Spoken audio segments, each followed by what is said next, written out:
This is for you.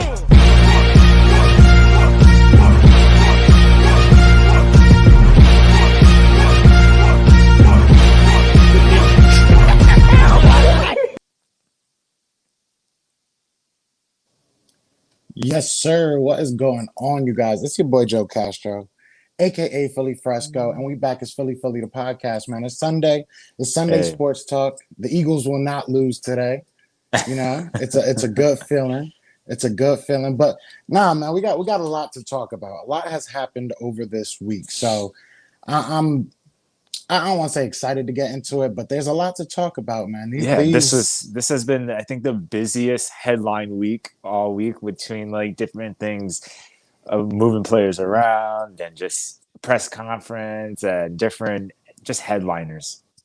Yeah, it's been ugly. It's been ugly. So we'll start with the pressing one. I just did a video, but we'll get more into it. So obviously, Jalen Hurts is apparently he's practicing with the first teamer. So he might be looking to, and might be increasing his reps. I don't think he's going to be like the headline. He's not going to be the starting quarterback, Right. at least not this week. But he might be increasing his reps. What are you thinking about Jalen Hurts? I'm thinking that they probably realize that they need to start getting more packages out there where maybe Wentz isn't on the field. I feel like it does a disservice, especially like it's one thing if when we ran one of those trick plays where he threw it back to Wentz and Wentz threw it back to Hurts, like that's the one time that you have Wentz out there. Otherwise, that's just another wide receiver or a tight end or whatever that could be out there to do a trick play that has the speed or can also throw the ball kind of like a Jarvis Landry or Odell Beckham, kind of something like that. But I mean, when it comes to it, Hurts getting more reps only leads to kind of like what you've been talking about is if we end up losing this game and let's say the Giants win this week and then next week comes, we have another tough matchup and then the other two teams win. It's just like we end up falling back behind the pack. And at that point, why risk our $100 million quarterback from injury that what if he ends up tearing an ACL next week or something? Not only is he out for the rest of the couple weeks of this bad season, but then he's out for almost the beginning of for probably a good chunk of the beginning of the next season. So it's probably also precautionary. I would assume that, like you've been saying, if we lose tomorrow, then it might be to preserve Wentz and just get the young guys out there. Yeah, at some point you gotta, yeah, like you said, protect Wentz, but it's looking like a last ditch effort, kind of. You know what I mean? I know, Howie and Doug, they're probably feeling their seat getting a little bit hot, and this might be their last chance if they, they could turn it around with the young kid and prove that wasn't a waste of a pick. Because I mean, it looks like that right now. So But you're thinking that Jeffrey Lurie has something to do with this, or at I least wouldn't be. they're I wouldn't say Jeffrey Lurie. I would say that he. I mean, he has something to do with this. No matter what, they have to step it up. You know what I'm saying? That I think that's been made obvious by Jeffrey Lurie. But my me saying that, I think it's more like how he's saying, all right, well then, if we're gonna get fired, most likely let's put Hurts in there. Let's see if you know what I'm saying. We can hang our hat on that and say, well, at least we got him and we did this with it. This, because if Hurts goes in there, he tears it up, and we go to the playoffs.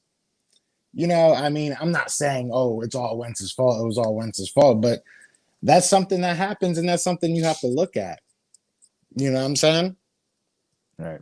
Yeah, see, exactly. If you throw Greg Ward in there instead of Wentz, then yeah, you can have another form of like a flea flicker or whatever. I mean, they did try that one play where Greg Ward got the ball, and thankfully Ward didn't throw the ball to Wentz because that safety was coming down hard. If he would have fit that ball in, maybe Wentz would have caught it, but Wentz also would have got cracked. Yeah, I mean, like we've been saying, like everybody knows. What's good to everybody hopping in the chat, man? Good morning, good morning. It doesn't even feel like a morning. You know what I'm saying? I don't know why. I feel like it's like mid-afternoon. Maybe it's the turkey. I just finished Maybe. my turkey, but it is what it is. Yeah, we have to see what's going on. I don't think Jalen Hurts, like I've said in the video, like I've said, offline with you and everything. I don't think he's going to be as premier as everybody's saying, or everybody's maybe expecting from the headline. But Carson Wentz is on the hot seat too. If Carson Wentz doesn't play well, especially if he has a terrible first half and we're in this game, I don't Yeah. know, man. I've said it before and I've gotten roasted for it, but at some point you have to pull that trigger. You have to see what you have in that backup quarterback because obviously we gave up on Nate Sudfeld for a reason, right? Say that again. I'm sorry. No, I said obviously we gave up on Nate Sudfeld for a reason, so we have to see what we have in our backup quarterback. Yeah. I'm sorry. What about the backup? The whole app thing is messing up for me. Yeah, well, no, I said we have to see what we have in the backup. Yeah. Did you hear him? Yeah. Yeah. I mean, you at the end of the day, we have Sudfeld back there for what? I feel like I've seen him more not even dressed for the game than actually being ready to back up. So they must see something in Hurts that he's at least beat out Sudfeld. Or like you said, maybe it's just to save face to say we drafted this guy, so we have to make it look like we really want this dude to be out there. So I mean, I don't know. It's tough to say for sure. See, and this is what I'm saying. This is because I was having some conversation with somebody offline, and what Tevin Lewis says is watch Doug call a lot of running plays and rollouts for Hurts, things they should have done for Carson. It's sad, but it's so true. Yeah. Like, you know what I'm saying? Like that's the one thing that I will say that I'm kind of at that point. It's like let's put Hurts in and see if Doug, maybe calls better plays because he feels like he has to. It doesn't make any sense because if you have a talented quarterback, you know what he's good at. We go back to the whole Foles situation in 2017. You changed your whole offense to fit what Foles did well. Yet for the past 2 or 3 years, it just seems like you're unwilling or can't do that for Carson Wentz. So that's a really good it's a really, really good comment right there. Hey Philly, what I told you about my roommate. I forget what you're talking about. I have to check that offline. I have so much stuff going on right now. He said, I bet we definitely see a lot of misdirection plays to just completely mess with that defense. Hopefully, I mean, we've seen a lot of bad defenses, man. We've played a lot of bad defenses and we have not made them pay for being bad. You know what I'm saying? So I don't know. We need to figure something out. Brandon needs to figure something out with the app. But yeah, I feel you guys. Now, next, I want to get into is the whole Doug versus Lurie situation, guys. I want to know your guys' thoughts on that. Oh yeah, big prayers up to your roommate. Big prayers up to your roommate. Sorry, I forgot about that. But yeah, I want to talk about the Doug versus Lurie situation. Obviously, this is not the time or the place for all this stuff to be going down. So we need to figure this out. Doug and Lurie seem like they're not on the same page. Obviously, Lurie walked out on practice the other day, decided not to go to Cleveland the other week. So this is not looking good. This is not what you want to see. I would love to know what you guys think.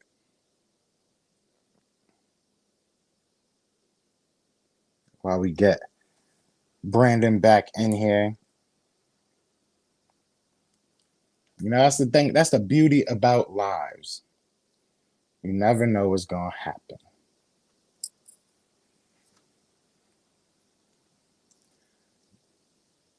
Make sure everybody in the chat, can y'all hear me? Y'all can hear me good.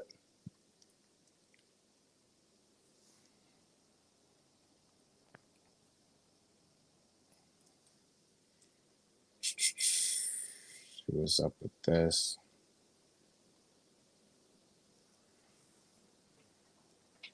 But yeah, before Brandon does get back in here, I'm gonna say what I gotta say. I put out a video about the whole Doug situation, saying that he didn't care about getting fired, and all that stuff. And I agree. Yeah, we need to give Deuce a chance, man. This is the time. If we're gonna suck, just make it happen. Make it happen and figure something out for next year and beyond. Because this whole division is bad. It's gonna be a race to find a competent coach at this time. So if we have to let go of Doug, we have to let go of Doug. Definitely need to give Jalen Hurts a chance. That's who I mean. Give Deuce a chance. If Jalen Hurts comes in, they're going to send the monster 2 blitz with 2 linebackers in the A gap trying to sneak it. I mean, listen, man, we can say that if Hurts goes in, he's gonna fail, but it is what it is. We won't know till we see. You know what I'm saying? I'm sure Dallas were not excited about putting in a 4th round, Dak Prescott when Tony Romo went down. I'm sure they weren't, I'm sure, well, they're kind of delusional. So I'm sure they thought he was going to be a Super Bowl quarterback the day he got picked. But it is what it is. Like we have to change things up. We have to at the very least see what we have in these backups, man. You know, like if he's gonna take over for Nate Sudfeld, we have to see why. I honestly don't think it's Doug. He coached us to a great season and Super Bowl. Someone holding him back from what he do. That's a good comment as well. It you have to beg the question, is Howie Roseman's power just killing everybody else's motivation? If your boss keeps on telling, let's put it to the simplest job, man. You can work at McDonald's. You know what I'm saying? If your boss continually is telling you how to do your job and micromanaging and making decisions over you, that's not fun to play for. That's not a good, work situation. So I definitely agree. It could be, that he's holding him back as far as personnel decisions, as far as what he runs, what he does. But it could just be that it's demotivating. It's like, why even do it if you're just gonna make the decision anyways, right? That's a good point. That's a good point. Shout out to Dwayne. Doug said he wouldn't mind leaving because he doesn't have control over who gets to play. I think Howie is controlling Doug and making him look stupid. I agree, man. I agree 100%. You can't keep asking somebody to do it your way. I don't feel Howie's way is what got us that championship, that Super Bowl. You know what I'm saying? Tell me if I'm wrong. Tell me if you guys disagree. Tell me if you guys disagree. I don't think it was Howie that got us that Super Bowl. It was definitely Doug Peterson and that whole coaching staff, for that matter. For that matter, it was definitely that whole coaching staff. So they need to find a happy medium, man. They definitely need to find a happy medium. I'm not saying he's going to fail, but they have been blitzing everyone this season. Yeah, it's true. It's true. I mean, shoot. I'm not looking forward to Wentz getting those blitzes. I'll tell you that much. I always got hate for Hurts. Jim Schwartz in the chat. Shout out to you. Shout out to Wise Sway. Shout out to The Process. Unforgiven. I see all y'all. We got the team in here. I have a feeling that Doug is going to change his entire coaching philosophy for Jalen, but not Wentz. That's a continuing theme right there. I think a lot of people are expecting that, and it's not a good thing to expect from your head coach that he can't get it right with your franchise quarterback or quote unquote franchise quarterback. That's what we've been saying he is. They got to prove that. From what Hurts said in press conference, he preps every single day. And every week I have noticed a couple of times he's killed the play and switched to a draw to running back or himself.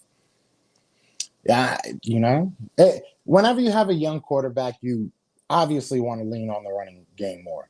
And we have a very good running game, and we have not been on the running game. So it's a perfect storm of stuff that we probably want to see, to be honest. I'm not hating on – I can't read it on there. I'm not hating on Hurts. If I said the Seahawks are going to send you're not hating on Hurts, man. It is what it is. We got to be real. We got to see what's going on.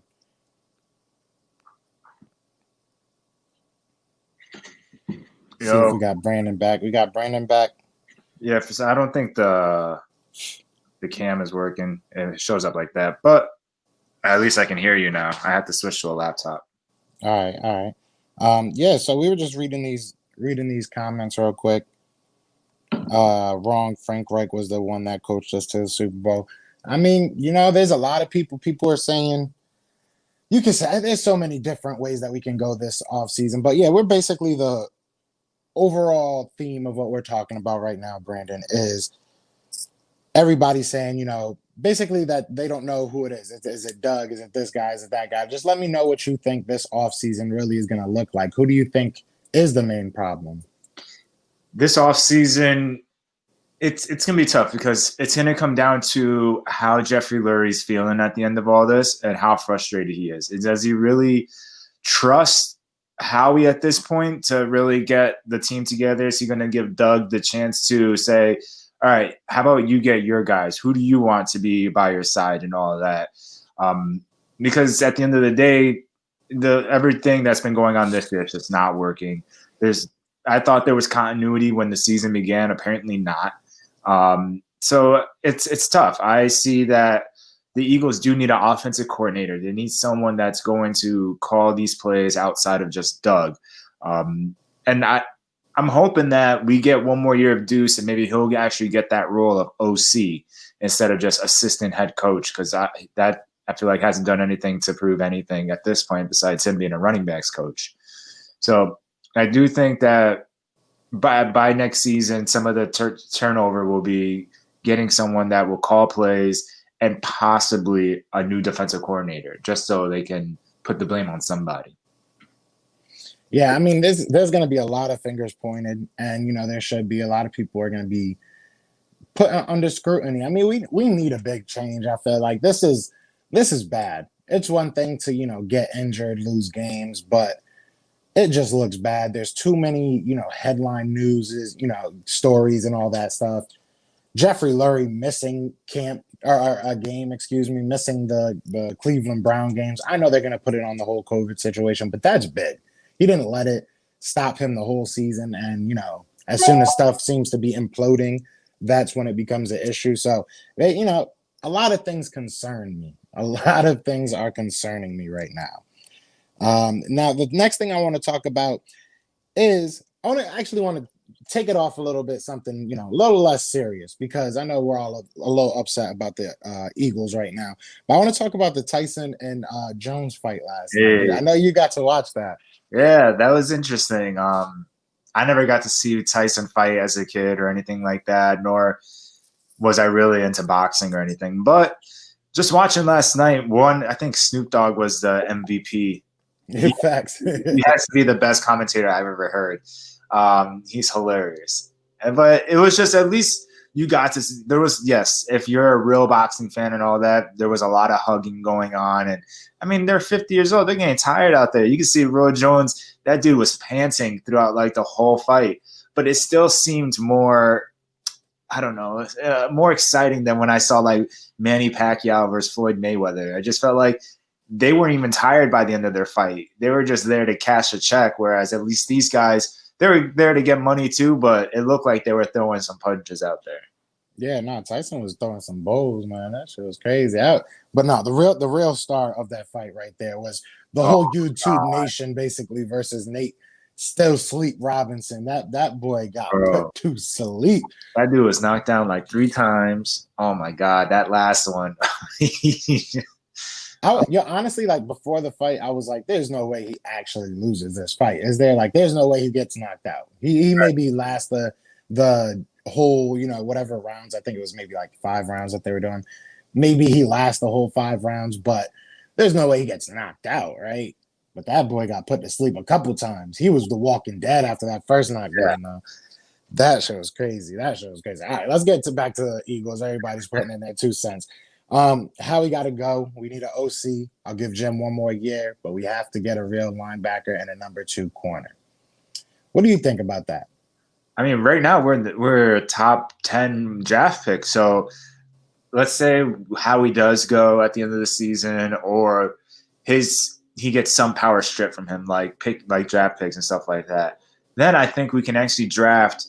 And I've been saying this, sometimes it's okay to draft the obvious choice, the best defender on the board, or the best linebacker, or the best corner, instead of trying to get cute and drafting someone you think is going to all of a sudden be this outlier, like a JJ Arcega-Whiteside or something, where it's okay to draft that obvious choice. So I think that if we can go ahead and use our top 10 pick if we don't make the playoffs, because it's either we're top 10 or we're going to be like 21 or something like that. It's like it's like very extreme. We don't get in the middle if we make the playoffs. So I think that if we can use that pick to draft either like a number 2 corner, I've heard some people like Sway and all of them kind of list out a couple corners that it should be pretty good coming out of the draft, and free agency, maybe even pick up but I don't know what our cap's going to look like. So we're going to have to really hit on this draft. Yeah, our cap is terrible. Our cap is horrible. Yeah, so we're going to have to rely on young guys. Like everyone says, we only spent like $3 million linebackers. That might have to be the case for the next couple of years until we figure things out cap-wise.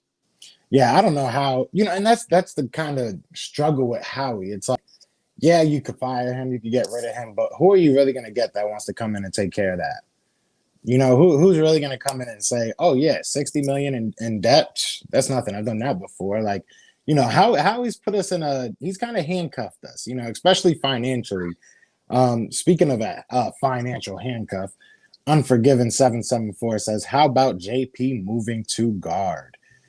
Stoutland was on record saying that he is a natural fit at guard. So we'll see. Stoutland hasn't really let me down too much yet, but how do you feel about JP moving back to guard? So it sounds weird even saying back. I feel like this has been something we've been waiting for all season. Like, we kind of came to grips with it when Brandon Brooks went down, and it's like we needed somebody. And at that point, why not bring JP back? And we've all talked about even last year, moving JP to guard, moving him to like left guard or something. So then at least you can put a younger player like when we thought Andre Dillard might be the answer, put Dillard out there and put JP at guard. But I mean, now that he's there, it just showed last week he just wasn't quick enough on that back step to really drive back and be that presence that he once was. I mean, it is what it is. He's 39 years old. You can't fault the guy. I mean, he's trying his hardest out there. He's getting paid, and we just need him to actually be able to block someone. So why not start you at guard? I'm just worried about him being so used to being outside that like those stunts that come in and he ends up getting confused or something up the middle, and Wentz getting sacked from like a linebacker that pulled from one side to the other. It's going to be interesting to see, but he's still a Hall of Fame talent, so we'll see. Hopefully, he's a Hall of Famer. I don't know if he has Hall of Fame talent anymore. Yeah, you know what I mean. We'll see. And then Anderson Casey says JP might not play tomorrow. If he does not play tomorrow, that he just needs to just go, bro. I mean, Sua Opeta is on the IR right now, so we kind of need him, or else we're looking at Matt Pryor, I guess, maybe Jamon Brown. So I'm hoping JP can play tomorrow, but if he doesn't, man, just give us back that money, and we'll act like nothing ever happened. Just give us back that little raise we gave you. You know what I'm saying? And we'll let you go on your merry way. We'll act like none of this happened. Go be a Hall of Famer. We'll forget this season ever happened, man, because this has just been a whole train wreck with him. Wise Sway says if we draft a corner, J.C. Horn. He locks everyone up, even LSU wide receivers. So, Anderson Casey also says we need linebackers and backup O-linemen. I actually like our O-line. I think, even though I'm talking junk, I don't like what our O-line has looked like, but I like the players that we have as far as the young guys. We're going to see a little bit of a lot of Jack Driscoll. Obviously, we saw Herbig playing well, Jordan Mailata. But what are your thoughts about the O-line moving forward? I'm excited to get Brandon Brooks back. I mean, next season, we'll have both Brandon Brooks and Lane Johnson hopefully back healthy post-surgery. Hopefully Lane's surgery isn't one that lasts like a year long, because then that would kind of stink, since that'd be a year from November, almost December. So if he can get back by the time at least week 1 or 2, then at least our right side would be shored up. We got to see what Kelce's going to do in the offseason. Is he going to want to play one more season because of how this season went out? Is he going to retire and be like, all right, I'm good now? So that's going to be interesting to see. So hopefully he stays one more year at least, so we can try to find the next center or just groom one of these younger guys into being the next center for us. And then if Sayamalu plays well for the rest of the season, then our left guard is shored up, and then it'll be a battle between Mailata and Dillard and for the left tackle. So I'm not too mad about it, especially if you look at it for next season when people are a healthy standpoint. Yes, it's been a circus this year. It's been just ring around the rosy. Who wants to go in? Who wants to stay out?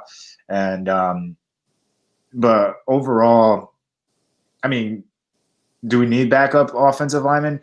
I think we do have backups. I think we have solid backups. It was just figuring out who's going to be the starter and who's going to stay healthy.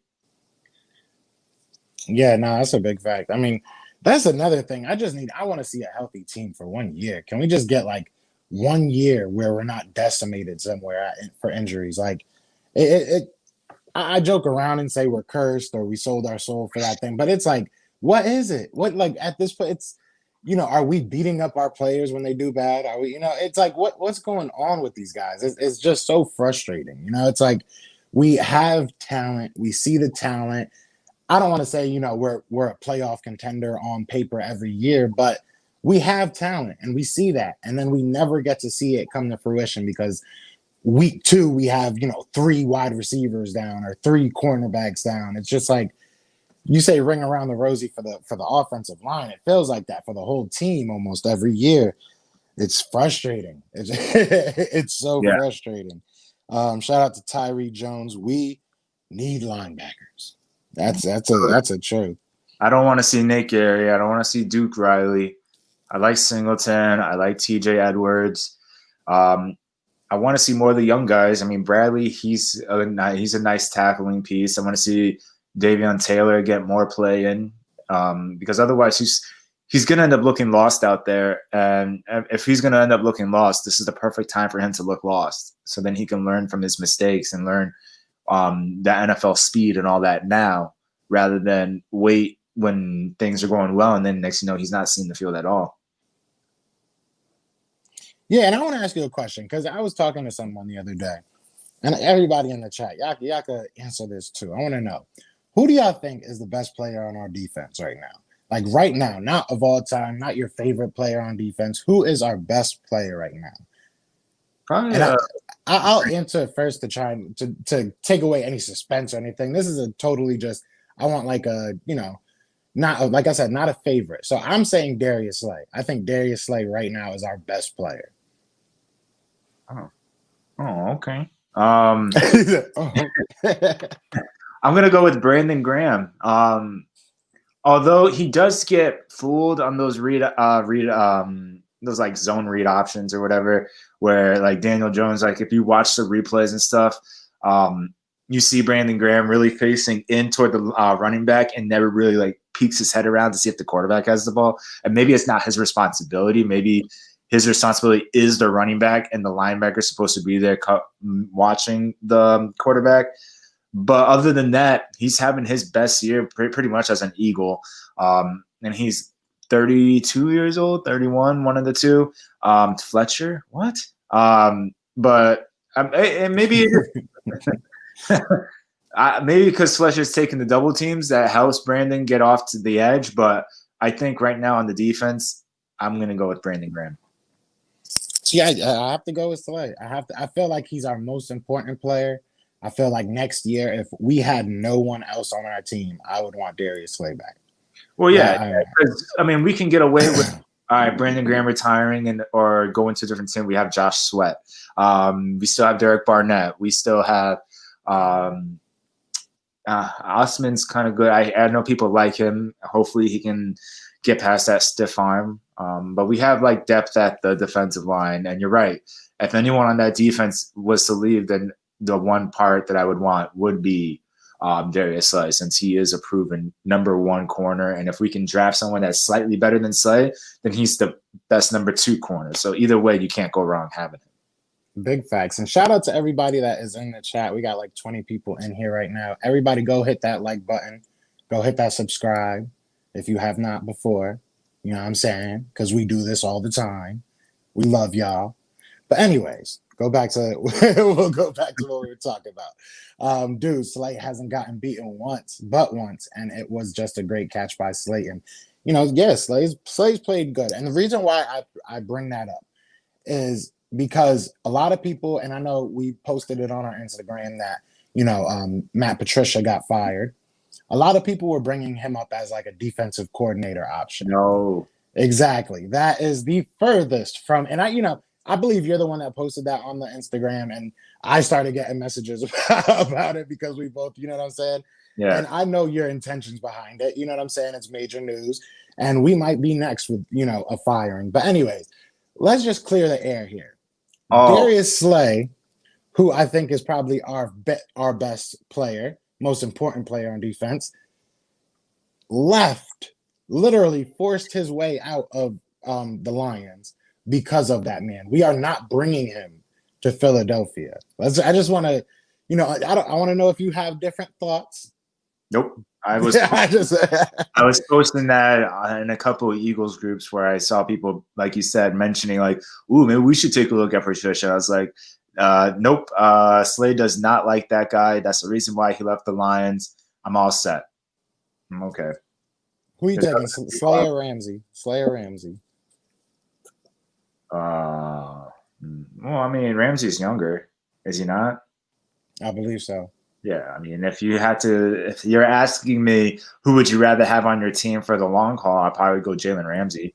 I like Ramsey. Ramsey, that dude really can get underneath wide receiver skin, and I like his attitude. I mean, granted, yeah, he can be a diva at times, but he's still a talent to be. He's one of the best corners in the league. So if I'm taking someone to be on my team for the long haul, I'll probably take Ramsey because of his age. But I mean, Slay's not someone that you can just play around with. I feel like the only reason why people are really getting any passes on him is because he has to line up 10 yards off someone and they throw a slant route. I mean, even with Ramsey that far back, he ain't getting up the field that fast. Yeah, there's a lot that we could, dissect with that. I love having Slay. I'm happy that we finally actually have a good cornerback. He says, bring in the Chiefs offensive coordinator. If we could get Bieniemy, is that what it is? Or Bielemy? What is it? Bieniemy? Yeah, Eric Bieniemy. If we can get him in, man, let's go. I would go crazy. Is there anybody that you would want? You know what I'm saying? That you've been kind of looking at, like, hey, if this happens, As for a head coach, offensive coordinator, head coach, I don't anything think really. he would come as an OC. He's definitely getting a head coaching job. I don't know. I mean, Caldwell maybe as an OC. I mean, I know all the Detroit's like, why did we fire him? Why do we bring Matt Patricia in? And everyone's seeing that online. But yeah, I mean, I don't know. I would have to really sit down and digest who's out there at the end of the season and who has opportunities to be a head coach compared to an offensive coordinator. Because unless they just don't like the team that they're on, I don't see a really good offensive coordinator going out there just to be another offensive coordinator somewhere else, especially if the team isn't that much better than where they're at. Yeah, maybe we go back to that guy from USC and we can offer him play calling. Maybe he comes back or not out back, but maybe he comes as an offensive coordinator. Maybe you give Deuce the reins. I mean, there's a couple options. I feel like the most burning question, the question I have really is like, who would be the front office guy? Who would be the new Howie? I feel like nobody would want it. I think that's the unsexiest pick, unsexiest job right now. You know what I mean? There's just like really nothing good about being in that position. You're basically going to have to take us out of the depths of cap hell. You know what I'm saying? That I think that throws a real big monkey wrench in there. It says, who is the best corner? Who would you say is the best corner? In the league? I guess so. That's what he's saying. That's a good one. That is a good one. Give me like a minute and I'll just blurt out. Yeah. We'll be in the middle of be random. and I'm like, oh. Who do you think? Yeah, I got a second. Who do I think is the best corner? I mean, that's a really hard question.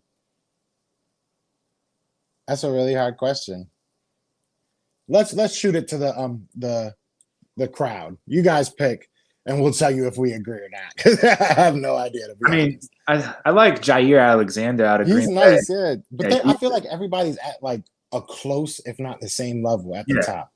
Yeah, I mean, it's either you're good or you're bad. And like, yeah, there's like really, really good guys, but I mean, it's tough because you got to really recognize like, all right, are they really good corners or are they good at managing their job so their stats are good because they're defensive line? Like Ronald Darby. Ronald Darby's graded top 10 corner, but we've seen Ronald Darby get beat so many times in Philly. I saw him get beat the other day. He got away with a pass interference on a 4th down against Dallas.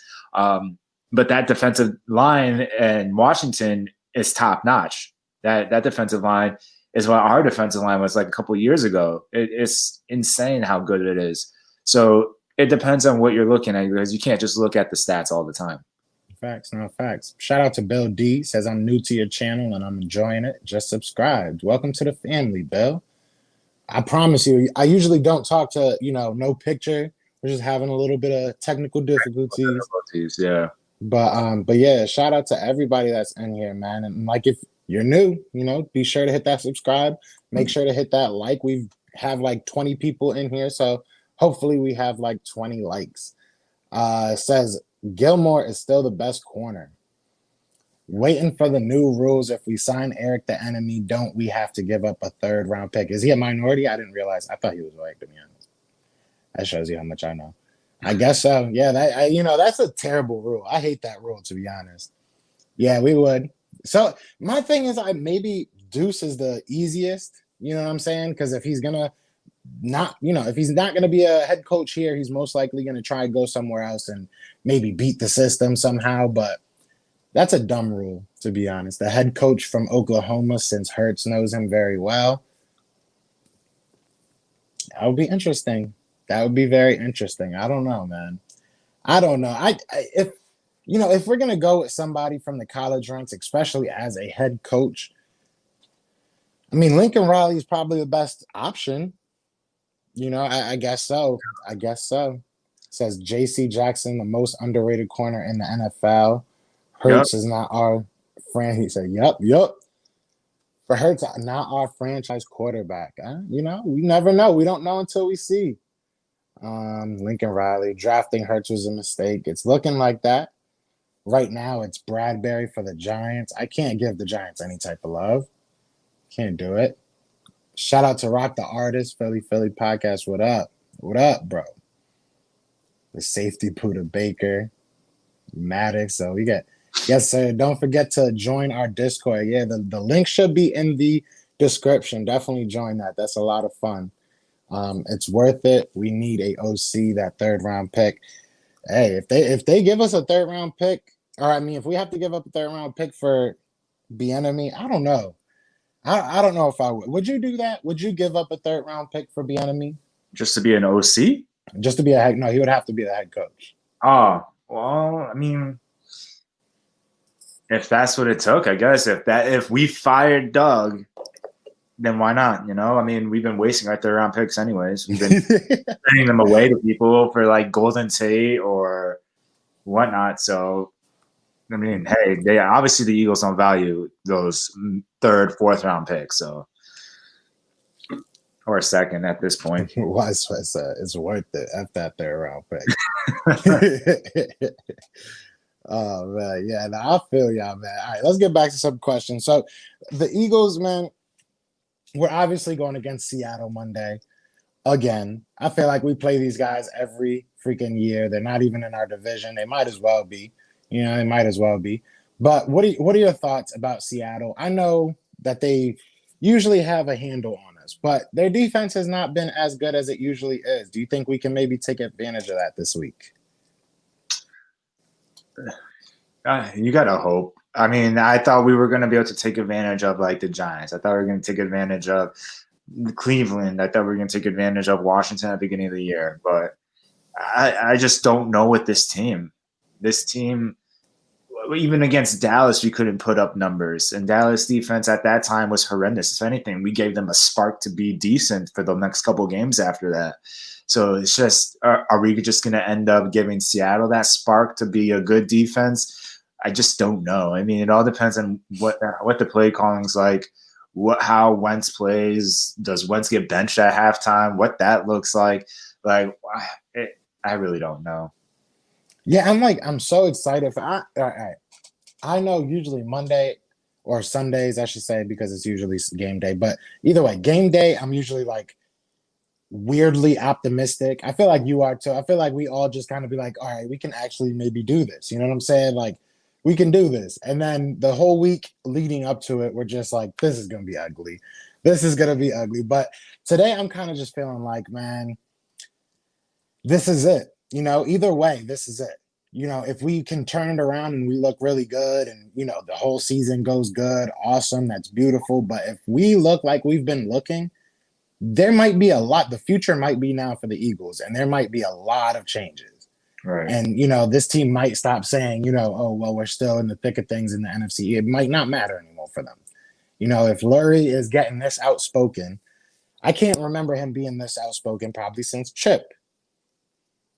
Saying we saw what happened with Chip. Right. So, it's going to be very, very interesting of a game, because I feel like all the chips are going to be on not to, keep saying Chip's name, but all the chips are going to be on the table, man. We got to go all in. This is it. Especially for our coaching staff. I feel like they have to prove something. Maybe Wentz has to prove something. It gets murky when you talk about like benching him at halftime. I don't think they have the goal to do it. I don't think they really have the guts to do that. I think they really think he's going to give them their best option to win. So I think he's staying in no matter what. But I would love to see them, put their foot down and be like, man, you're stinking it up. We're putting him. But, to your credit, you've said this before. Maybe the time to do that was a while ago and not, against the maybe hardest stretch of games in our season. Like if you want someone to be like, dang, I really need to turn it up this season, or like, wow, I really just got benched.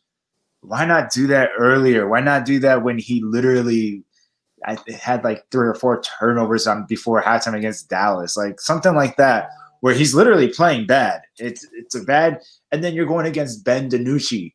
Like that was the moment. Put Hurts in, because I mean, you hope that your defense plays well enough, which they did, to stop Ben, which would give at least Hurts a chance to score points on offense. But instead, if you wait till now, I just feel like it's just going to end up being because you fell into the trap of the fans and the media at that point. You lost your integrity as the head coach of holding ground, of saying, like, we're just going to keep doing what we want to do and we're going to go through our process and do it our way.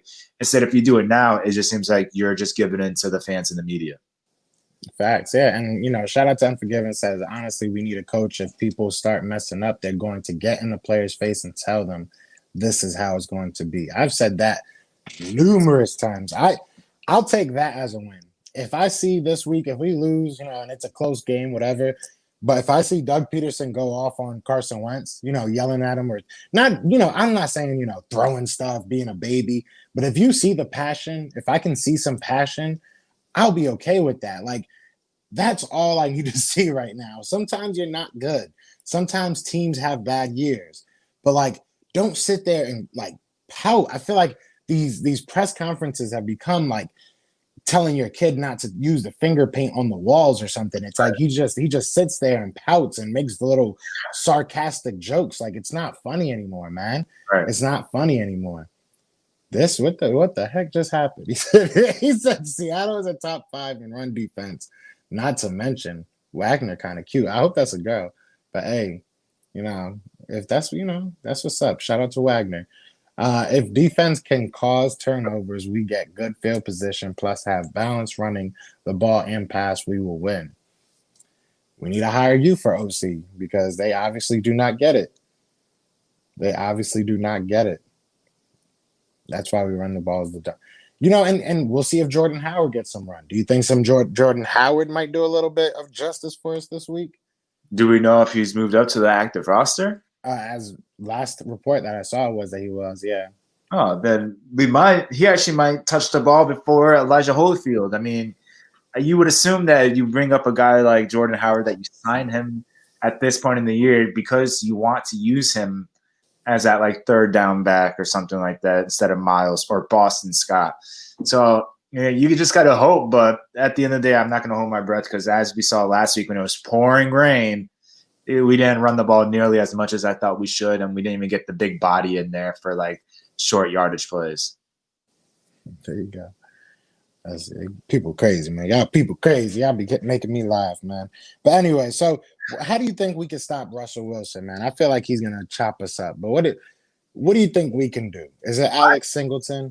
Yeah, last 2 games we played against Seattle, we lost, but we didn't. It's not like we lost by 1,000,000 points. They were close games. Like when we play, even in the playoffs with Josh McCown, it was still a close game.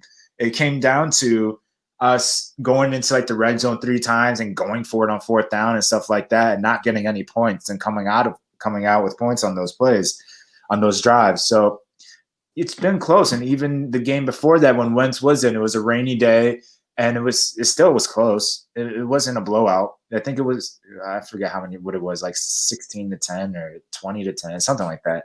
Nothing crazy. So I think we are starting to get an answer for Russell Wilson, but like I said, they're also in a funk and they're looking to really get it going. And so I can see them getting it going starting tomorrow night. But I'm hoping not. We'll see. Yeah, I'm hoping I'm hoping we like demolish them. What if we just go out there and we kill them? Like That'd it's be like 24-0 type status. Like imagine that. hilarious. I don't see that happening, but that'd be hilarious. That would be awesome. I The would, I problem would with be that so would happy. be that it would throw all of us into such a flux. Like every Eagles fan, no one would know what to say. Everyone would just be talking like every which way. Like, oh, maybe we're coming back. Nah, I don't believe in that. Oh, maybe we got this. Oh, no, no, no. And it's just like, I don't know. I feel like that would cause such a disaster. But hey, I'll take it. It's a beautiful disaster. Hey, yeah, facts. Anderson says Doug likes to pass because he couldn't do that when he was in the league. It's the truth, man. He was on the sideline most of the time. We need to eliminate penalties. That is a fact. We need it's one thing to play bad, but undisciplined, unmotivated, all this stuff is controllable by the person. You can't control injuries. You can't control bad weather or just, fluky play. You can't control stuff like that. But at the end of the day, you have to control what you can. And that's being, a professional, being, responsible for your assignments, just being smart on the football field. You're sitting right there, you make the joke a lot, Brandon, that you're literally as a defensive lineman 2 inches away from the ball. Right. How are you jumping off sides with no one in the freaking, in the stadium? Right. Yeah, you should only be jumping if you see the ball move, and that's it. Even like that would be a false start. If the center switches the ball and you jump, that's a false start. So you shouldn't be moving just because he does the hard count. Just watch the ball. Just look at that. Facts. And the offense too. How are you getting false starts? There's no one in those stadiums. Right. There's nobody in those stadiums, and you know the count. Right. Yeah. Offensive false starts, I'll never understand. It's just like, a mental thing. Like you just I don't know, you just twitch. Like I could understand if there's hundreds or whatever, tens of thousands of fans in there, but come on. You got like maybe 1,000 people in there. You can hear everything. Right. There's no excuse for the offense. I never understood that. Time of possession, very big. And that comes from a run game. It's always our D-line dominates their offensive line and Russ runs away. That's the truth. Most of his touchdowns are just like broken plays. That's what we really need to stop. He's going to work our secondary. He might. Rock the Artist says, I don't care who the QB is. I just want to win. If Hurts lights it up, so be it. That's the facts. That is a fact. We are Philly fans, man. We are Eagles fans. You know what I'm saying? Not like I love Carson Wentz, but I don't know. Our jerseys don't say the Carson Wentz's. You know what I'm saying? At the end of the day, we just want to win. All our pressure needs to come from the inside and contain from the outside. That's what I would do. I feel you, man. Yeah, we got to keep him in that pocket and bring him down in that pocket. That's going to be the biggest thing. Getting beat on double moves is not an option. Russ will attack a certain side if he sees a weakness in our defense. Yep. That'll probably be Maddox side, or Jalen Mills goes down that corner, and then it'll be Mills side. They always get beat on double moves. Yeah, facts. We saw Mills get beat on that double move last week. It was like, bro, where are? I don't even know if it was a double move or if he just completely. He just wasn't looking at the wide receiver. He was just looking in the backfield the whole time. He didn't even check in. Like, who's next to me? Oh, never mind. He's like 5 yards away from me. Yeah, and that's being generous because 5 yards. He looked like he was on the whole other side of the field. Like, what are you doing? We need to ask Darius Slay here what he was doing, man. What was he doing, Slay? Tell us, man. Singleton will probably most likely spy on Russell, and I bet he forces a fumble. We also need to keep hitting Russell. That's when he starts getting rattled and starts running. We need discipline. Yes. Very true. Very true. This is going to be very important to stay in your lane as like a linebacker, as a defensive lineman. You have to stay on your assignment. Make sure you're not getting beat, Be more careful. What's good? How's it going, man? What's good, everybody? Watch how Doug will use a scheme he used for Foles when Hurts gets in the game. That will prove he doesn't want Wentz. Ah, man. It's gonna be very weird, man. Like I said, like I've been saying all year, there's gonna be a lot of changes that we're gonna be seeing pretty soon. It's not gonna be the same Eagles team that we're used to. So Davion Taylor might spy him. He's faster than Russ. Hopefully Davion Taylor does. That would be, we'll see what happens. When Foles plays, Doug runs the ball. But when Wentz plays, Doug doesn't run the ball. Pretty simple, but it's very true. I mean, like there's no other way of putting it, you know? So tough because then you hear the rumors that Wentz is changing up the play calls at the line of scrimmage, and it's just like, how much of that is true? Is there really a rift between Wentz and Doug that we just don't see on camera, or they don't put it out there in the media at least? But there's like this real big problem where like Wentz is like, nah, I'm gonna throw this ball, or is it Doug really just making bad play calls and just throwing the ball the whole time? Yeah, that's the thing. We don't know who's accountable. No, there's no accountability. So, like you said, we don't know who's responsible. We don't know who's actually at fault. Right. And I've said this off stream with you. Like, I'm so nervous that we're gonna make the wrong decision because at the end of the day, there is somebody that's at fault. It might not be just one person, but there is someone that is the root cause of this. To me, it looks like Howie. I feel like he's the biggest problem right now. Right. But we might fire Doug and keep Howie, and then find out that Howie was I was right about Howie. So that's the thing that makes me the most nervous about this situation. At the end of the day, every team has to rebuild at some point. Right. I just hope, that we make the right decision. Now, talking about decisions, Lane Johnson did decide to finally get his surgery now that he has no ankle. What are your thoughts on losing Lane for the rest of the year? It sucks. I don't know if it was preventable. I don't know if we kept him out longer when he was going through his ankle injury, that this would have prevented the inside of his ankle to collapse. So it goes back to our medical team. Was this preventable? Was this another Deshaun Jackson situation where if he would have gotten surgery earlier, he would have been back sooner last season? So, I mean, at the end of the day, it stinks. But like we were briefly talking about before, I do like the depth of our offensive line when it comes to backups. They might not be all-stars. They might not be Lane Johnson level, but the fact that we have like a Jack Driscoll, or hopefully Pryor does well on the right side. At least we have those kind of guys, and that we're not just running out there with a bunch of Jamon Browns. Yeah, no, facts. That's a fact. I mean, the depth, I guess, is like a silver lining. Shout out to, I forget who it was, but either way, someone put up a post earlier and they were saying that's kind of the silver lining to the season, that we at least see that we have a little bit of depth on the offensive line, but it hurts. It definitely hurts losing Lane Johnson. And it's more of a demoralizing, I feel like if we were winning and this happened, it would obviously be terrible. Don't get me wrong, but it would be like, we could still do this. We can, you know what I'm saying? But at this point, it's just like another thing, like another added on thing. Like, can't get a break, Like you said, this week has been like crazy with the headlines. It's like, we can't get one minute of just like, hey, the Eagles are happy right now. They had ice cream today, Right. Somebody's happy. 1 second, we get the offensive line that we've always wanted. Literally hours later, it's Lane Johnson's out for the season. And then it's Doug not being able to just clearly say Wentz is the starter in the press conference. And then Jeffrey Lurie's mad and not going to games, leaving practices. And then Jalen Hurts is getting some starter reps. It's like, dang, all this in 1 week? You would have thought that happened over like a 3-week period. Facts.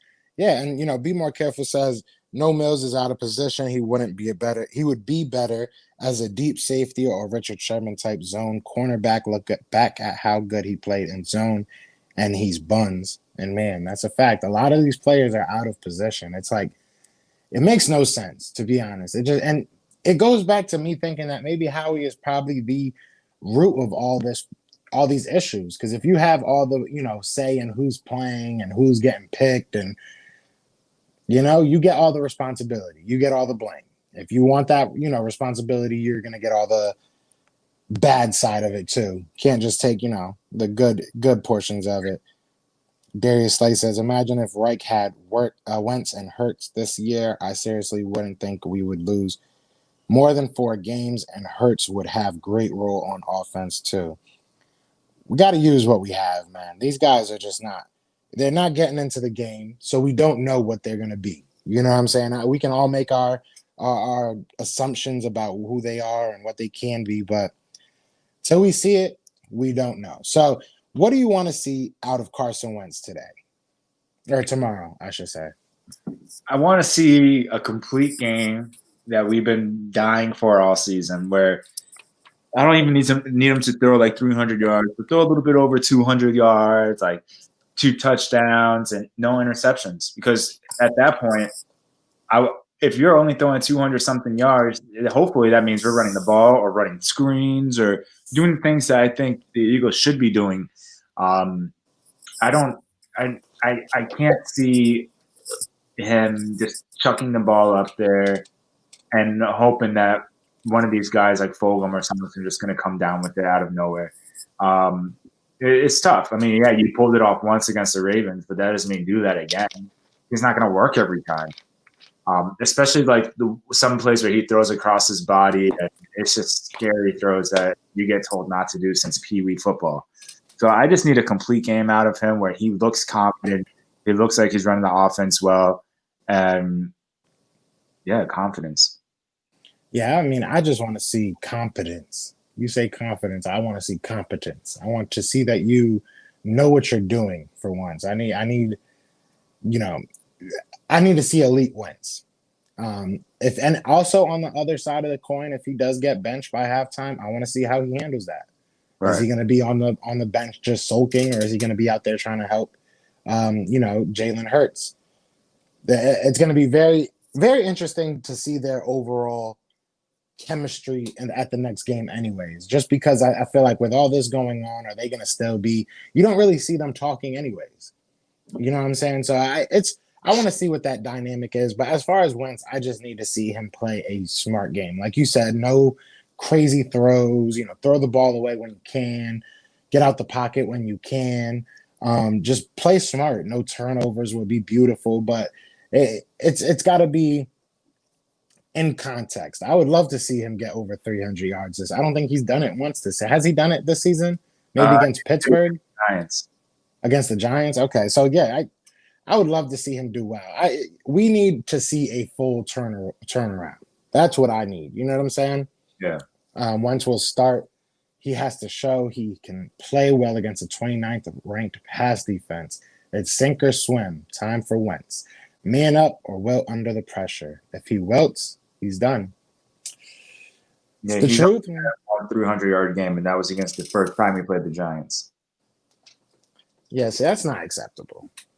That's not acceptable. There's no way that you can even justify that. I mean, obviously we've had and we had this conversation earlier about the Cowboys' offensive line, and while they're worse than we are, like individually as their players are that are on that line, they haven't had 10 different offensive lines in 11 games.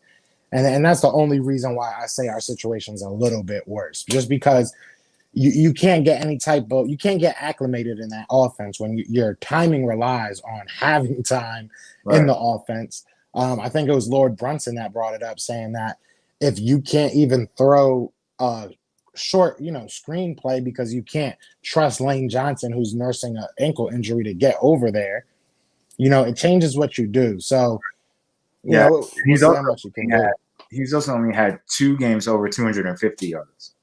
So that's three games this season that he's had over 250 yards passing. And I know that stats don't mean everything. Stats aren't an end all be all, but come on, man. I mean we haven't played world beater defenses, in my opinion.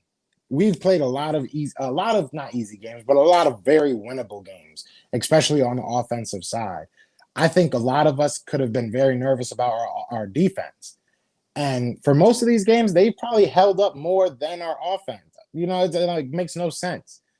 It really makes no sense. Maybe Wentz should have stayed a virgin. That's tough. I seen that he was playing better before he got married. Yeah, hey man, he got a little bit of honeymoon action. It is what it is. He needed to get it together, or maybe he didn't, and that's what he's upset about. Steelers, Redskins, and Ravens are really good defenses. Yeah, I don't know. The Redskins, we should have still whipped their butt. How do you give up a 17-point lead? Yeah. The Redskins defense is solid now, but week 1, we had the game in the bag and we blew it. Facts. And Ravens, I don't know. We can maybe go back and forth on that because I'm pretty sure we put up like 30. Steelers, I'll give you. Steelers are a very good defense. They're probably a top 3, top 5 defense. See, that's the thing. We played good against those defenses. We put up points against the Ravens, the Steelers, and one half of the Redskins. And then we played other teams that don't have good defenses, and we're still not putting up more than 20 points. It's insane. That's when you ask the question about can we take advantage of the Seahawks defense? I'm not too sure we can. It makes no sense. And that's the thing, man. It's like we can point fingers and say Wentz this, or the running game this, or we need Corey Clement. There's so many Alshon Jeffrey. There's so many people that are bad right now. Like, and coaching included. Jeffrey Lurie, I'm not even taking you out of the equation, man. I need you to figure out what hat you're wearing to practice or something, because it's a bad luck charm at this point. Like, I blame everybody. This whole organization is just not getting it together. Shout out to everybody in the chat, bro. We're at like 30 people right now. I hope we have 30 likes. All you got to do is just get out the chat for 1 second, hit that like button, subscribe if you're new. The channel is blowing up, man. We love you guys. I'm a Wentz supporter, but I'm about the wings on that helmet. If Wentz is hurting the team, then I don't want him playing. That is the truth. I mean, we love our players. At the end of the day, like, we would love to have every player we draft end up being an Eagle for life. But at the end of the day, we're Eagles fans. Like Joe has been saying, we're Eagle fans, and we'll defend our QB1. But if someone else comes in and plays better, it is what it is. If it's going to get us the dubs. Facts. And shout out to Jersey Boy. What's up, bro? What up? Thoughts on O-line and Hurts getting first team reps? The O-line, I think it's a mess, man. It's a mess. I feel like Jalen Hurts is kind of a last ditch effort type thing right now. We'll see if he plays well, though. I think that's the more intriguing part of this, because if he does well, things are going to look really, things are going to look different in Philly after this game. Either way, I'm going to put it that way, because especially if Carson Wentz does not play well, things are going to look very different next week. So I just want you all to be very prepared for that. But I want Brandon, what are your thoughts on the O-line and Hurts getting his first team action? I could also see this being a headline, and then next we see Hurts in for one play. Thanks. I can also see that happen, and everyone's sitting back like, wait, why was that even a headline? Why did we all make such a thing about it? But I mean, it's fortunate that the Seahawks don't have like Jadeveon Clowney anymore or something like that. So it helps with our struggling offensive line, like with Mailata coming back into the starting lineup. Like, at least now he gets to go against someone that's an average player or a little bit above average, but nothing extraordinary this week. And so does whoever comes in at the right tackle. I think it's Matt Pryor. So what's up with Jack Driscoll? How come he's not getting any more burn? I thought I think it was just because Lane Johnson got, quote unquote healthy. I think he was hurt a little bit, but wonder what they see in Pryor to put him out there instead of Driscoll. But maybe, yeah. I don't even want to make up a maybe at this point, because it doesn't make sense to me either. Like, we got we'll say 5, 7, maybe 10 more minutes. I'm just gonna open it up to the comments, because we have a lot of comments just coming in. So if you guys have any questions, we'll go over anything you guys want to talk about. You know what I'm saying? Give you guys a quick little 5 minutes Q&A. Whatever you guys want to ask, be sure to just drop it in that comment section. So shout out to Alexander Ford. Too many excuses being made for Wentz. The guy really stinks. Lurie needs to step in. I think he is. I think this is the time we're going to start seeing. Yeah, but there's sometimes a difference between excuses and literal facts. Like, you can say he stinks because he does stink. We can all admit that. But there's also a bunch of factors going into all this that even quarterbacks like Phillip Rivers or whoever, if they were to play with everything that we had to go through this season, I don't see them doing well either. I'm not saying they'll have as many turnovers, but I don't see them winning games. That's for sure. Facts. I mean, I think Wentz said it best himself. Everybody's pressing, and he's probably doing the most pressing on that field. So, he needs to clean it up. But at the same time, we've had this conversation on different streams where if he did clean it up, we might not be scoring more than 20 points a game because, some of those broken plays or most of those, broken plays that we score on are because of Wentz. So it's a double-edged sword. Shout out to Murph the Kenzo. Says, salute to Philly in the chat. What's good, my guy? We could have beat the Steelers, but he goes into what said before 1 week. He goes into I said before 1 week shows up the next one, and the defense against only showed. I don't know. Yeah, no, I see what he's saying. Yeah, we can't get both sides of the ball to play together. You know what I'm saying? We can't get our offense playing while our defense is playing well, and our offense starts driving and starts to come back or something. All of a sudden, the defense is like, nah, bro, only one of us can shine. Facts, exactly. It's like, nah. Oh, they just let him score. Hold on. Yeah, we'll score real quick. Oh, they just stopped them. Nah. Let's not score right here. Let's do some dumb stuff. Yeah, that's basically our Eagles game plan every week. Right. Shout out to 2020 Vision. What up? Every time that every time this team have pressure on them, we come up with a win. I think we're going to win tomorrow. Hopefully. For all the Wentz haters, who can do good when they have a new O-line every week? Even Vic can't do good with that. It's the truth. It is the truth. All right, these comments are coming a little too quick. He said, "I welcome them all," but but not all of them. Not all of them. No. I'm sick of seeing Hurts for 1 or 2 plays. He needs 2 series minimum. Yeah, I want to see him actually run a series. Like offense. Yeah, see what he got. See what the kid got. Why not? What else we got? Best thing about playing Hurts is maybe we can run the ball more, and offense will be more conservative. Who's the starting line tomorrow? Is Driscoll playing? No, it's Mailata left tackle, Samalu left guard, Kelsey center, Jason Peters right guard, and Matt Pryor right tackle. Unless they change it up by tomorrow. Matt Pryor.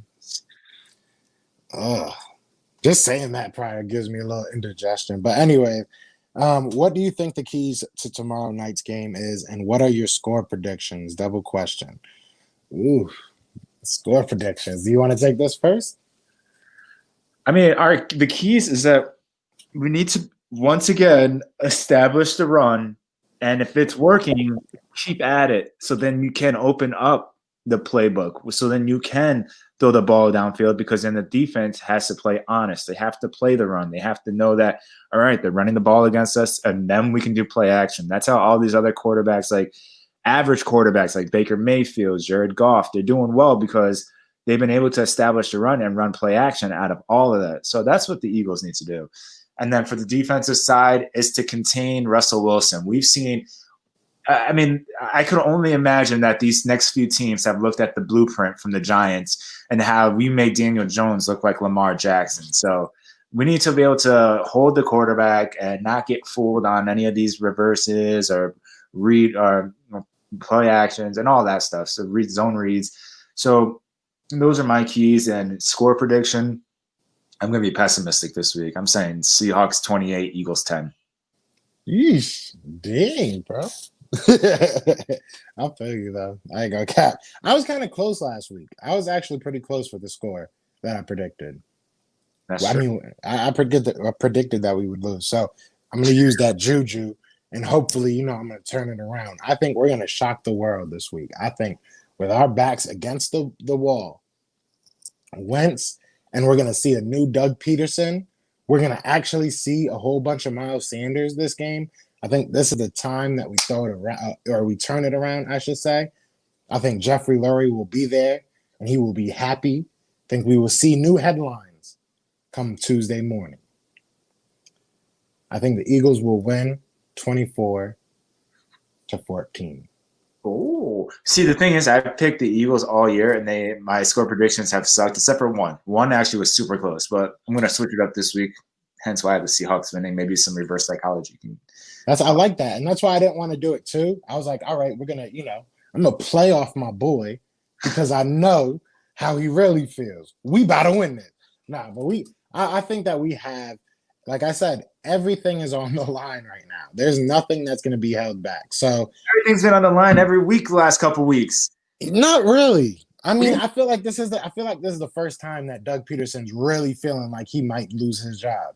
Like it might be coming soon. Same thing with Wentz. I think, Lurie speaking out like he did and, doing the stuff that he did over these past couple of weeks, I think that's a big change. That's a big shift, in my opinion. That's just my opinion. Yeah, we'll see. He said, we'll see. Shout out to Murph and Kenzo. Jake Paul won for the YouTubers last night. Yeah, I was hoping that my guy won. I ain't gonna cap. I wanted Nate Robinson to win, but yeah, it is what it is. I don't like that guy. I know I probably shouldn't say that on YouTube. Was just like lunging at him. I was just like, yo, what's he doing? There was no defense from Nate, and yikes.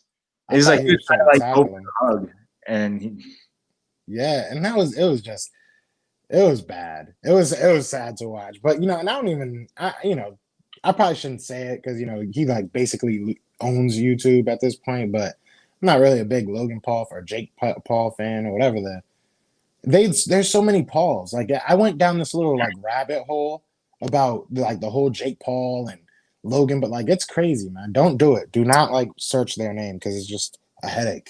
It is just a headache. Wiseway says this has to be like an NFL history. How many times we have changed our offensive line? I'm pretty sure it's a record. And it's unfortunate. It does a disservice to the whole team because the offensive line is between the offensive and defensive lines are the two most important position groups in football. With that, if you don't have a good offensive line, your quarterback's not going to play well. You're not going to be able to establish a run. Like, yeah, it's nice to have like a Tom Brady, but if you have a great offensive line, you can get past with a Eli Manning or something, or it's cool to have a Emmitt Smith or Barry Sanders. But if you have a great offensive line, you can make a LaShawn McCoy look great. So, I mean, the offense and then defensive line, we just talked about that with corners. You can have a guy like Ronald Darby looking good when your defensive line is stacked and playing super well. So I think those are the two most important, and the fact that we can't keep our offensive line healthy and like have some continuity there, it stinks for us. Yeah, facts. Jersey Boy says Russell has our number. Nah, what did I just say? Russell has our number. He's the best at the scramble play. Our defense always breaks down and gives up big plays. Hopefully we can keep it close, but no way we win it tomorrow. And a bunch of emojis. I'm keeping the faith for all of us. All right. I believe. Kevin Thomas says 24-21. Be More Careful says Eagles win 19-17. This is the vibe I need. This is the energy we need. The entire organization needs a clean house. Management can't talking about a QB factory instead of championships. Cap is a mess, horrible draft picks, and old Band-Aid fixes. We suck. That's a lot to unpack. I mean, but it's true, though. I mean, he's right. We do have a cap mess, which means we're going to end up having to, if we're lucky, guys like Brandon Brooks will restructure their deal from not playing. But at the end of the day, some of these guys, like a Fletcher Cox, is he really going to be like, oh, yeah, I'm going to take less money now? It's like, and he ends up playing all the whole season. So it's tough where we're at because otherwise you're just going to have to cut bait with some of the big names and maybe make some trades in order to free up some cap. I mean, eventually next season we might not have Djax back. That experiment kind of failed, even though I was really hoping it wouldn't. And then Alshon's probably going to be gone. People are saying Malik Jackson maybe, even though he's played well, but it's just people we can't afford anymore. And I don't even know what the contract for Goodwin is. Like when he comes back next year, is it a cheap contract? Is it something that's manageable? It's gonna be tough. We're gonna have to rely on a bunch of young players and hope that we hit in the draft. But as of lately, our drafts haven't been that. I mean, this past one, I'm not too mad about outside the Jalen Hurts pick. Like I think Rager can be something if he stays healthy and we use him right. But I don't know. I mean, it is. We do suck though. The way you ended that, man, you like gave such a like very good professional analysis, and then you're like, but no, we definitely suck. You are not right, sir. You are not wrong. Sir. We are Um, trash. Indubitably, Wiseway says y'all gonna watch the Chiefs versus Bucks. Unfortunately, well, not unfortunately, I love it out here, but I live in St. Pete, so Tampa is the local station. So I am definitely gonna probably be watching that. Are you gonna be watching that one? Yeah, if it's on, it's on. I'll watch it. I don't. Maybe I'll stream it. I mean, it's a good matchup. Don't get me wrong. I mean, why not? That's probably one of the better matchups of the day. Unless you want to watch like a Broncos game that have no quarterbacks. I'm probably gonna try and check in on that just to see what's going on. Like, I think that's gonna be hilarious, to be honest. Shout out to Lindy Endzone, fellow creator, man. Go check his channel out. If you like it, definitely subscribe. That's my guy. Yo, Philly checking in. What's up? What's up? Doug deserves a chance with Hurts to prove his play calls still work. Wentz has had the opportunity to turn this season around. 2020, bro. Are you Doug in a fake account? Doug can't play call. What coach noticed they are good at running the ball, then stops doing it in the second half? Very true. I mean, Miles Sanders got the ball 5 times on a rainy day in the whole second half of a game that we were only 1 score out of. And if 1 score puts us in the lead, it's not even like we're down 9, we were down 8. We were only down like 5 points or something like that. And yet he just goes into this passing frenzy on a pouring rain day. It just doesn't make any sense. No, it makes perfect sense for Doug Peterson. You know what I'm saying? It makes perfect sense. And what's crazy is I feel like when he was in Kansas City, wasn't he running the ball a lot? He had like 3 different running backs, and he had Jamal Charles at one point, if I'm remembering correctly. Oh yeah, they had like a little reunion too. Yeah, like what's going on, man? Come on, Doug. We just need you back, man. We need the Doug we signed up for. Carson, we need the Doug we signed up for. Shout out to Simone Stanley. I'm gonna have to do like my own diss track to Wentz or something because this is just not working. But other than that, man, do you have any final thoughts that you want to say? No, everyone enjoy their Sunday, watch some football, stress-free today. Tomorrow we can all be stressed and hopefully go to bed. Go to bed feeling good after a dub. But I mean, like I said, I predicted that the Seahawks are going to win tomorrow, and yeah, just enjoy your Sundays, guys. Yes, sir. Yes, sir. I appreciate everybody that came in here. This was a pretty lively chat, pretty lively live. You see what I did there. But if you're still kicking it with us, there's still like 20 of y'all here. Just please hit that subscribe button. Make sure to like this so we can keep doing these lives and keep getting more people in here. Thank you so much for getting us to 800 subscribers. It's a dope feeling. We're on the way to 1,000. And it's been a fun journey. So we appreciate y'all. But we might go, actually, before we go, we might go live later on Instagram. So if you're not following us on Instagram, follow us on Instagram at PhillyTP. And I think me and Brandon are going to do a little something over there just for fun. Experiment, check it out, talk about the games that are going on. So put our 2 cents in, and then we can maybe cry about the Eagles a little bit more later. We'll see. But yeah, other than that, man, I'm starting to lose my voice. We about to go watch some football, but I love all you guys, man. You know what time it is. It's Fly Eagles Fly, and we are out here. Peace.